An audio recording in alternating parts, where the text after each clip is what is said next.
Israel has a right to defend itself when you have thousands of rockets flying into your territory. אזרחי ישראל, אנחנו במלחמה, לא במבצע, לא...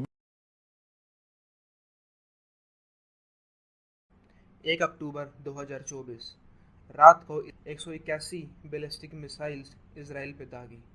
लेकिन Iran ये सब कर क्यों रहा है, आइए जानते हैं इस वीडियो में। ईरान और इसराइल का कॉन्फ्लिक्ट काफ़ी समय से चलता आ रहा है, लेकिन अचानक से इतना बड़ा हमला क्यों ईरान ने इसराइल पे किया। ईरान के prime minister Benjamin United Nations गए थे और वहाँ उन्होंने ईरान का नक्शा दिखाते हुए ईरान को It's a map.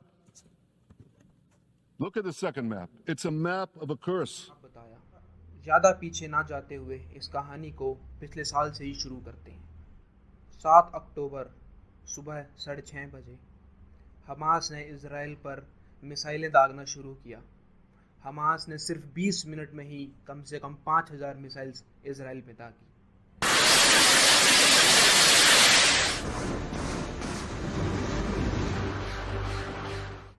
इसराइल ने भी जवाबी हमला किया, लेकिन अगली सुबह लेबनान में मौजूद हिजबुल्लाह ने भी इसराइल के नॉर्दर्न साइड पे हमला शुरू कर दिया।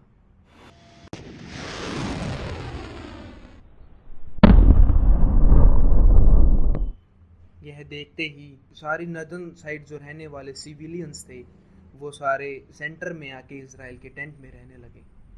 अब इसराइल दोनों साइड यानी साउथ और नॉर्थ दोनों साइड से वॉर कर रहा था, एक साइड हमास के साथ और दूसरी साइड हिजबुल्लाह के साथ। אזרחי ישראל, אנחנו במלחמה, לא במבצע, לא...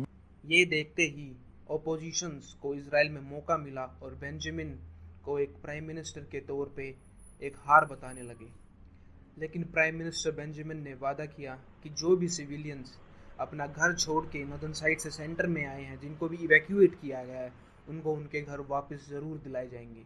इसराइल के पास एक सॉफ्टवेयर है जिसका नाम है पेगासस, जो कि मोबाइल ट्रैकिंग के लिए इसराइल काफ़ी यूज़ करता है।